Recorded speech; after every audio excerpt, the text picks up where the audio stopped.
హల్లెలూయా, హల్లెలూయా, హల్లెలూయా. దేవుని నామానికి మహిమ కలుగును గాక. ఈ సమయాన్ని బట్టి మొట్టమొదటిగా దేవునికి వందనాలు తెలియజేస్తున్నాను. అవకాశం ఇచ్చినటువంటి మరి దైవ సేవకులు ప్రత్యేకమైనటువంటి వందనాలు తెలియజేస్తున్నాను. ఈ కుటుంబస్తులకి కుడి వచ్చిన మీ అందరికీ కూడా ప్రభువైన యేసుక్రీస్తు వారి ఘనమైన నామంలో నా హృదయపూర్వక వందనాలు తెలియజేస్తున్నాను. ఈ సందర్భాన్ని మనం జ్ఞాపకం చేసుకో మరి ఈ ఎందు నిమిత్తం ఈ కూడిక ఏర్పాటు చేయబడిందో మనకు అందరికీ తెలుసు. మరి ఎన్ని సంవత్సరాలు, మరి 5 సంవత్సరాల క్రితం మరి ఈ గృహంలో మరి ఒక మరణం సంభవించడం జరిగింది. మరి అయితే ఈ కూడిక ద్వారా జాగ్రత్తగా ఉందాం. ఈ కూడిక ద్వారా మరణించిన వ్యక్తికి ఎలాంటి ప్రయోజనము కలగదు. అయితే చనిపోయిన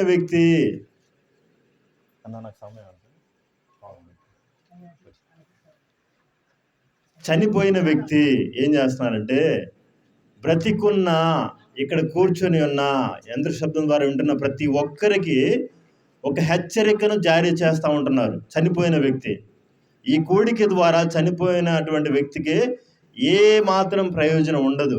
అయితే ఆ చనిపోయిన వ్యక్తి ఒక హెచ్చరికను, ఒక ప్రమాద సూచికను మనకందరికీ తెలియజేస్తున్నారు. ఏంటి అంటే, నేను చనిపోయాను, రేపు నువ్వు కూడా చనిపోతావు. ఏంటండి?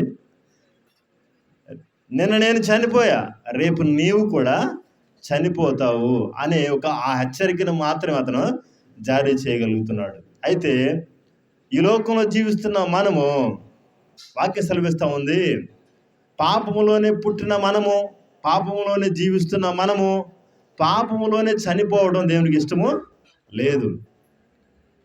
పాపంలోనే పుట్టాం, పాపంలోనే పెరిగాం. అయితే పాపంలో చనిపోవటం దేవుని చిత్తం కాదు అది. అయితే వాక్యం ఏమి సెలవిస్తూ ఉంటుంది? ఆ వాక్యంలో నుంచి మనం ఏం నేర్చుకోవాలి, మనం ఏం చేయాలి? మనమందరం కూడా, ఇక్కడ ఉన్న వారందరికీ కూడా యేసుక్రీస్తు ప్రభువారు అంటే తెలుసు. ఆయన రక్షకుడు అని తెలుసు, ఆయన దేవుడని తెలుసు, ఆయన విమోచకుడని తెలుసు. అదేవిధంగా ఆయన మనకు నిత్య జీవాన్ని, పరలోక రాజ్యాన్ని ఇస్తారని మనకు తెలుసు. అయితే ఎంతమంది ఒక అష్యూరెన్స్ని కలిగి ఉన్నారు? ఏంటి? నేను నిశ్చయముగా పరలోక రాజ్యంలో ఉంటాను, నిత్య జీవంలో నేను ఉంటాను, ప్రభువుతో ఉంటాను అనే అష్యూరెన్స్ ఎంతమందికి ఉంది ఇక్కడ? అంటే నిశ్చయత, నేను ఖచ్చితంగా పరలోకంలో ఉంటాను, నేను ఖచ్చితంగా దేవుని రాజ్యంలో ఉంటాను, యేసుక్రీస్తు ప్రభువారిని నమ్ముకొని ఉన్నాను, బాప్తిసం తీసుకున్నాను, చర్చికి వెళ్తున్నాను, నియమించబడిన కూడికలు వెళ్తున్నాను, నేను ఖచ్చితంగా పరలోక రాజ్యానికి వెళ్తాను అని ఎంతమంది నిశ్చయముగా చెప్పగలుగుతారంటే, ఇక్కడ నిలబడిన నేను కూడా చెప్పలేనండి. వాస్తవం చెప్తున్నాను. ఇక్కడ నిలబడిన నేను కూడా మాట చెప్పలేను.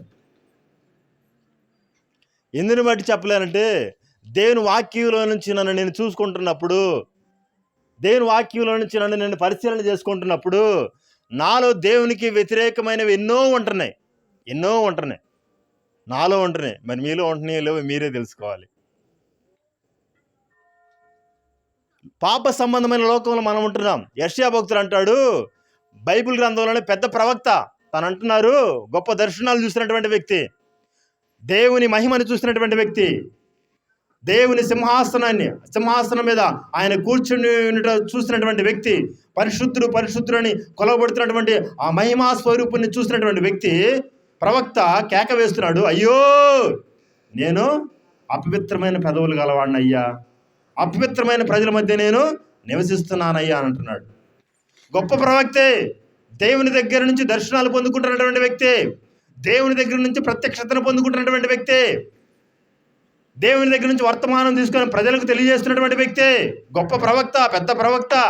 అయితే అతను ఏమంటున్నారంటే, దేవుని దర్శనాన్ని చూసినప్పుడు అయ్యో నాలో పాపం ఉందయ్యా, నా పెదాలు పాపంతో నిండినవి అని ఆయనే కేకలు వేస్తే, నేనే పాటివాణ్ణి?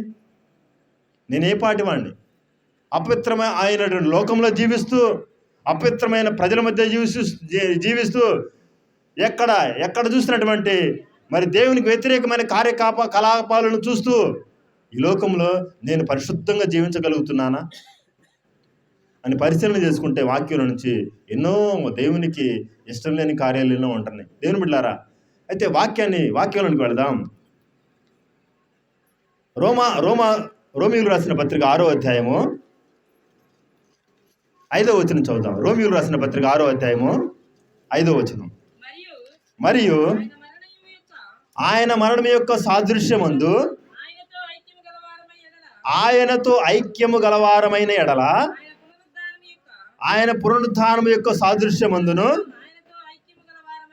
ఆయనతో ఐక్యము గలవారమై ఇందుము. తండ్రి, మీకు వందనాలు.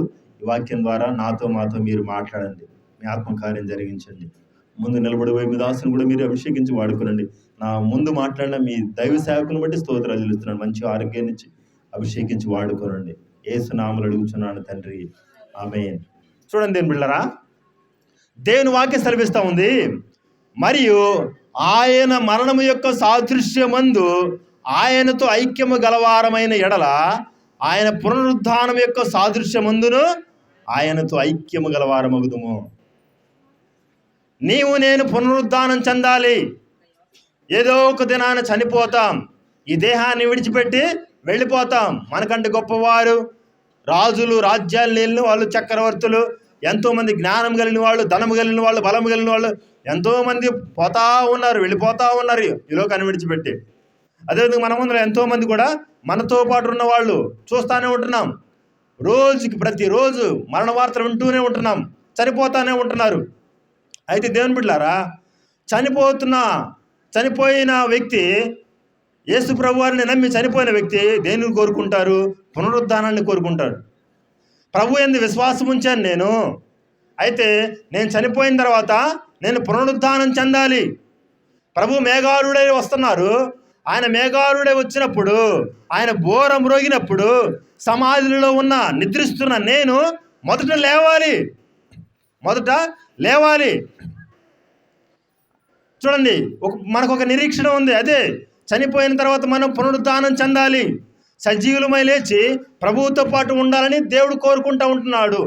అందుని బట్టి మనం విశ్వాసం ఉంచుతున్నాం దేవుని యందు. అయితే ఇక్కడ పునరుద్ధానం చెందడం అనేది మాటలు కాదు. పరలోక రాజ్యాన్ని నువ్వు స్వతంత్రించుకోవాలనుకోవటం, లేదా నీ అక్షయమైన ఈ దేహము క్షయమైన ఈ దేహము అక్షయమైనదిగా మారాలనుకోవటము, ఘనహీనమైనటువంటి ఈ దేహము ఘనమైనదిగా మారాలనుకోవటములో అది మామూలు విషయం కాదండి. ప్రకృతి సంబంధమైన ఈ దేహము ఆత్మ సంబంధమైన దేహముగా మారాలనుకోవటంలో అది మామూలు విషయం కాదు. ఇక్కడ వాక్య సెలవిస్తూ ఉంది, ఎవరు ఆ కృపను పొందుకుంటారు, ఎవరు ఆ పునరుద్ధానాన్ని పొందుకుంటారు అంటే, దేవుని బిడ్డలారా, వాక్య సెలవిస్తూ ఉంది, మనమంట ఆయన మరణం యొక్క సాదృశ్యములో ఐక్యము గలవారమై ఉండాలంట. అంటే ఆయన చనిపోయాడు కదా, మనము కూడా చనిపోవాలంట. హల్లెలూయా. ఎంతమంది చనిపోవడానికి ఇష్టపడుతున్నారు? నాకు ఇచ్చిన సమయం 10 నిమిషాలు అయిపోయింది అప్పుడే. హల్లెలూయా. వాక్య సెలవిస్తూ ఉంది, మనం పునరుద్ధానం చెందాలి అంటే, మన దేహాలు మార్పు పొందాలంటే, రూపాంతరత పొందాలంటే, చూడండి, మనమంట ఆయన మరణానుభవంలో పాలిభాగస్తులం అవ్వాలంట. అంటే ఆయన్ని కొరడాలతో కొట్టారు కదా, మనం కూడా కొట్టబడాలంట. ఆయన్ని పిడిగుద్దులు గుద్దారు కదా, మనం కూడా గుద్దపడాలంట. అదే దాని అర్థం. ఆయన భారమైన సిలువ మోసుకుంటా యెరూషలేము వీధుల్లో వెళ్ళారు కదా, మనం కూడా ఒక కాడి ఎత్తుకొని సిలువ చేయించుకొని అది రోజు మోస్తూ ఉండాలంట. అదేనా దాని అర్థం? నో. ఆయన మరణంలో సమానంగా పాలిభాగస్తులు అవ్వాలంటే అది కాదు. ఆయన ఏ విధంగా కొరడాలతో కొట్టబడ్డారు, ఆయన ఏ విధంగా మరి ఉమ్మి వేయబడ్డారు, ఆయన ఏ విధంగా సిలువ మోశారు, ఆయన ఏ విధంగా గాయపరచబడ్డారు, ఆయన ఏ విధంగా చేతులలో మేకులు కాళ్ళలో మేకులు కొట్టించుకోబడ్డారు, మనం కూడా అలాగే చెయ్యాలేమో, అది కాదండి దాని అర్థం. దాని అర్థం ఏంటంటే, యేసుక్రీస్తు ప్రభువారి యొక్క మరణానుభవంలో మనము సమానంగా పాలిభాగస్తులు అవ్వాలంటే ఏంటంటే, ఆయన చూడండి, ఆయన దేవుడై ఉండి ఆయనను దూషిస్తున్నా, ఆయనను అపహసిస్తున్నా, ఆయనను కొడుతున్నా, ఆయన రక్తము కారేలాగా మరి కొరడాలతో మరి ఆయన దేహాన్ని చీలుస్తున్నప్పటికీ కూడా, చేతులలో ఆయన మేకులు కొడుతున్నప్పటికీ కూడా ఆయన నోరు తెరిచి ఆయన వారికి విరోధంగా ఒక మాట పలకల. అదే మరణం అంటే. ఆయనతో ఆయన మరణానుభవంలో సమాన భాగస్థులం అవడం అంటే ఏంటంటే, ఆయన అంతగా శ్రమపడినా నోరు తెరిచి మాట్లాడలేదు కదా. మనం కూడా అలాగే ఉండాలి. అప్పుడే పునరుద్ధానం. మనల్ని ఎవరైనా మాట అంటే ఊరుకుంటామా? గోసి పెడతామేక. గోసి పెట్టి ఈ చెయ్యి ఆడిద్ది, ఈ చెయ్యి ఆడిద్ది. హల్లెలూయా, దేవునికి మహిమ కలుగును గాక. నేను గబగబా లాగ్ చేస్తాను, నాకు 4 నిమిషాలు ఉంది. ఆయన మరణానుభవంలో పాలి భాగస్తులు అవినప్పుడే మనకు పునరుద్ధానం కలుగుతుందంట. అది ఈజీయేనా? మన వల్ల అవుతుందంటే వాక్య సెలవిస్తూ ఉంది, అవుతుంది. ఎలాగవుతుంది? పౌలు భక్తులు సెలవిస్తూ ఉంటున్నారు. 2 కొరింథీయులు రాసిన పత్రికలో ఎవరు వాక్యం తీయద్దు, నేను గబో చదువుకుంటే చెప్పేసుకుని వెళ్ళిపోతాను. 2 కొరింథీయులు రాసిన పత్రిక 15వ అధ్యాయం 31వ వచనం అంటుంది, అయ్యా నేను అతిశయం కోసం చెప్పట్లేదు ఈ మాటలు, నేను దినదినము చనిపోతున్నానయ్యా అంటున్నారు. ఏంటంట? ఆయన దినదినము చనిపోతున్నాడు. ఏ విషయంలో చనిపోతున్నాడు? పాపం విషయంలో. యేసుక్రీస్తు ప్రభువారు మరి ఆయన మరణానుభవంలో మనం పాలిభాగస్తులు అవ్వాలంటే పాపం చేసే విషయంలో చచ్చిపోవాలి. మన నోరు కాపాడుకోవాలి, మన ప్రవర్తన కాపాడుకోవాలి, యథార్థంగా ఉండాలి, నీతిగా ఉండాలి, పరిశుద్ధంగా ఉండాలి. దేవుని వాక్యం ఏ విధంగా సెలవిస్తూ ఉందో, కీడుకు ప్రతి కీడు చేయకూడదు, దోషణకు ప్రతి దోషణ చేయకూడదు, నీ పొరుగు వారిని ప్రేమించాలి, నీ శత్రువును ప్రేమించాలి, నీ శత్రువుకు ఆకలిగా ఉంటే అన్నం పెట్టాలి. ఇవన్నీ చేయాలండి. చేస్తున్నాము మనం? ఈ వాక్యం ధ్యానం చేస్తూ ఉంటుంటే ఏడుస్తూ ఉన్నానండి నేను. అయ్యో, నేను ఆయన మరణంలో పాలిభాగస్తులు అవుతున్నానంటే లేదు. ఎప్పుడు ప్రతిరోజు కూడా దేనికి వ్యతిరేకంగా ఎన్నో కార్యాలు చేస్తూ ఉంటున్నాను, ఆలోచనల ద్వారా, మాటలు, ప్రవర్తనలు. దేవుని బిడ్డలారా, ఆయన మరణంలో ఎక్కడ పాలిభాగస్తులు అవుతున్నాం? ఆయన మరణంలో మనం పాలిభాగస్తులం కాకపోతే ఎలాగ నువ్వు పునరుద్ధానం చెందుతావు? నేను ఎలాగ పునరుద్ధానం చెందుతాను? కుదరదు. భక్తి అంటే, క్రైస్తవ జీవితం అంటే ఊరకు చర్చికి వెళ్ళొచ్చి రావటమే కాదండి, కత్తి మీద సాము లాంటిది. దేవుని బిడ్డలారా, పౌలు భక్తుడు అన్నాడు, నేను దినదినము చనిపోతున్నాను. ఒక మనుషుడు చెప్తున్నాడు ఈ మాటలు, నేను దినదినం చనిపోతున్నాను అంటున్నాడు. దేవుని బిడ్డలారా, చనిపోవాలి. ఆయన మరణానుభవంలో పాలిభాగస్తులు అవ్వాలి మనం. ఎట్లాగ చనిపోతున్నాడు అంటే దేవుని బిడ్డలారా, ఆయన మరణానుభవంలో మన పాలిభాగస్తులు కావాలంటే ఆయన అంటాడు, ఫిలిప్పీయులకు రాసిన పత్రికలో కూడా అంటాడు, నేను ఆయన మరణము, ఆయన పునరుద్ధానం యొక్క బలమును ఎరుగు నిమిత్తము, లేదా ఆయన పునరుద్ధానం ఎలాగ పాలిభాగస్తున్నటకు నన్ను నేనంట, ఆయన అంటాడు, ఆయన సమస్తమును నష్టపరుచుకొని పెంటతో సమానంగా ఎంచుకుంటున్నాడంట. అదే మరణం అంటే. ఆయనకి ఏవేవి లాభకరముగా ఇలా ఉన్నావో అవన్నీ కూడా నష్టపరుచుకుంటున్నాడంట. నష్టపరుచుకుంటున్నావా నువ్వు, నేను? మనకి ఏది లాభమో అయితే అది ముందర కావాలి, మనకే కావాలి. ఎక్కడ నువ్వు ఆయన మరణంలో పాలిభాగస్తురాలు అవుతున్నావు? ఎక్కడ నువ్వు పాలిభాగస్తులు అవుతున్నావు? ఊరక లాభాన్ని ఆపేక్షిస్తున్న నీవు ప్రభు యొక్క మరణంలో ఎలాగ పాలిభాగస్తులు అవుతావు? ఎలాగ పునరుద్ధానం చెందుతావు నువ్వు? దేవుని బిడ్డలారా, దేవుని మనస్సు అది కాదు. పౌలు భక్తుడు చూడండి, ఏవేవి లాభమో అవన్నీ కూడా నష్టంగా ఎంచుకుంటున్నాడంట, పెంటతో సమానంగా తీసేస్తున్నాడంట. దేవుని బిడ్డలారా, అంటే తనకు లాభంగా ఉన్నవన్నిటిని కూడా అవి నష్టంగా ఎంచుకుంటున్నాడు. హల్లెలూయా. హడ్సన్ టైలర్ అనే దైవజనుడు, నా సమయం అయిపోయింది. హడ్సన్ టైలర్ అనే దైవజనుడు ఒక మెడికల్ స్టోర్లో పనిచేస్తూ ఉంటుంటే అట్లా మెడికల్ స్టోర్ కట్టేసి వెళ్తూ ఉంటుంటే ఒక సహోదరుడు వచ్చి, అయ్యా మా ఇంటికి రండి అయ్యా, ప్రార్థన చేతురు రండి అయ్యా అని అంటే వాళ్ళ ఇంటికి వెళ్తాడు. ఇంటికి వెళ్తే బాలింత తల్లి చిన్న పిల్లల్ని పెట్టుకొని, నెలల పసికందుని పెట్టుకొని ఉంది. 4 పిల్లలు ఉన్నారు, వారికి అన్నం లేదంట. చిన్న బాలింత చిన్న పసికందుని పెట్టుకొని కూర్చుంది. సరే ప్రార్థన చేశాడు. ప్రార్థన చేస్తే ఆయన దగ్గర 2 షెకెళ్ళు ఉన్నాయంట, జేబులో 2 ఉన్నాయంట. నెక్స్ట్ భవిష్యత్తు ఆయనకి ఏందో తెలియదు. అయితే దేవుని బిడ్డలారా, అయితే ప్రార్థన చేస్తే సరిపోదు కదా, ఇద్దామా వద్దా ఇచ్చాడంటే ఈయనకేముండదు. అది మరణం ఆయనకి, అది దుఃఖం ఆయనకి. నాకు లేకుండా ఇచ్చేసానా బాధ. అయితే ఆయన ఇక ఏం చేస్తాడు, మనిషి కదా, ఇది ఆ పోరాటంలో ఉండగానే ఆయన ఆ ఇంటి గృహానికి పిలిచిన ఆయన అడిగాడంట, అయ్యా మీ దగ్గర ఏదైనా ఉంటే సహాయం చేయండి అయ్యా అన్నాడు. అనగానే ఆయన అడిగినందుకైనా ఆయన దగ్గర ఉన్న 2 షెకెళ్ళు తీసేసి ఆయనకి ఇచ్చాడంట. ఈయనకేమీ లేదంట. ఇక మరణం అంటే అదే. నీకేది లాభమో దాన్ని నష్టంగా ఎంచుకోవడమే మరణం. ఏం బిడ్డారా? అదేవిధంగా మరణం అంటే నీకు లాగ్ చేస్తున్నాను, ఒక్క నిమిషంలో ముగిచేస్తాను. మరణం అంటే ఏంటి అది దేవుని బిడ్డారా? యేసుక్రీస్తు ప్రభువు అంటారు, తండ్రి ఈ గిన్నె నా యొద్ద నుండి తొలగించయ్యా, అయినను నా ఇష్ట ప్రకారం కాదయ్యా, నీ చిత్తమేనయ్యా. ఆయన మరణానుభవంలో నీవు నేను పాలిభాగస్తులు అవటం అంటే నీ పట్ల నా పట్ల ఆయన చిత్తమే జరగాలి. నీ ఇష్టం కాదు. సేవకులంగా మా ఇష్టం వచ్చినట్టుగా మేము సేవ చేసినా అది దేవునికి ఇష్టంగా ఉండదు. నా ఇష్టం వచ్చినట్టు నేను చేస్తాను, నా ఇష్టం వచ్చినట్టు నిర్ణయాలు నేను తీసుకుంటాను, నా ఇష్టం వచ్చినట్టు ఆయన అంటాడు, నా ఇష్టం రా, నా ఇష్టం వచ్చినట్టు నేను చేస్తాను అంటున్నాడు సేవకుడు. ఎవరికి నష్టం? ఎవరి ఇష్టం చేయాలి నువ్వు? ఎవరి చిత్తం చేయాలి? ఎవరి చిత్త ప్రకారం చేయాలి? దేవుని చిత్త ప్రకారం చేయాలి. దేవుని చిత్త ప్రకారం చేసినప్పుడే ఆయన మరణానుభవంలో మనం పాలిభాగస్తులు అవుతాం.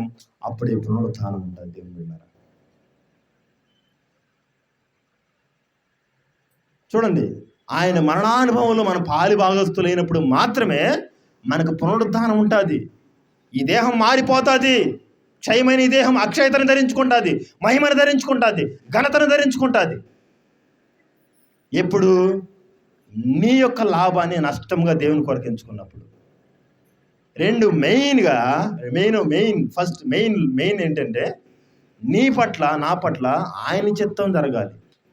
ఆయన చిత్తానుసారంగా నువ్వు వెళుతున్నప్పుడు యేసుక్రీస్తు ప్రభువు తండ్రి చిత్తానికి అప్పగించుకొని ఘోరమైన శిలువ శ్రమలు పొందారండి ఆయన. ఏం శ్రమలు పడుతున్నావు దేవుని కోసం? నువ్వు రక్తం కారణందుకు ఏమైనా శ్రమ పడుతున్నావా? ఎంతమంది ఉపవాసం ఉంటున్నారండి? మీకోసం, మీ పిల్లల కోసం ఎవరైనా ఉపవాసాలు ఉంటున్నారా? దేని బిడ్డలారా, ఎట్లాగ మనం పరలోకి వెళ్తాం? ఎట్లాగ మనం పునరుద్ధానం చెందుతాం? దేవుని వాక్యంలో నుంచి నేను మాట్లాడుతున్నాను. ఈ వాక్యం ధ్యానం చేస్తూ ఉంటే ఏడుస్తూనే ఉన్నానండి నేను. ప్రభువా, ఎన్నో బలహీనతలు ఉంటున్నాయి అయ్యా, ప్రతిరోజు కూడా నీకు వ్యతిరేకంగా నేను నడుస్తూ ఉంటాను, నీకు వ్యతిరేకంగా ఆలోచిస్తూ ఉంటున్నాను, నీ చిత్తాన్ని నేను నెరవేర్చలేకపోతున్నాను, ఏడుస్తూ ఉన్నానండి. నీ పరిస్థితి ఏంటి మరి? ఆయన చిత్త ప్రకారం నడుచుకుంటున్నావు నువ్వు? రేపు నీవు నేను మనం చనిపోతాం. ఎక్కడికి వెళ్తావు నువ్వు? ఆయన చిత్త ప్రకారం చేస్తేనే, ఆయన మరణానుభవంలో నీవు నేను పాలిభాగస్తులం అయితేనే ప్రభుతో పరలోక రాజ్యంలో సదాకాలం యుగాలు ఉంటామండి. ఇక్కడ 70 సంవత్సరాలు 80 సంవత్సరాలే, ఎప్పటికప్పుడు జెండా వేగాల్సిందే. కానీ అక్కడ పరలోక రాజ్యం దేవుని దూతలతో, ప్రభువుతో, మహిమ రాజ్యములో యుగాలు నీతి, సమాధానం, సంతోషం, పరిశుద్ధాత్మ అందులో ఆనందం ఉండే రాజ్యంలో మనం ఉంటామండి. అలాంటి కృప పరిశుద్ధాత్మను మనకు అనుగ్రహించును గాక. దేవుడి కొద్ది మాటలు దీవించును గాక. ఆమేన్.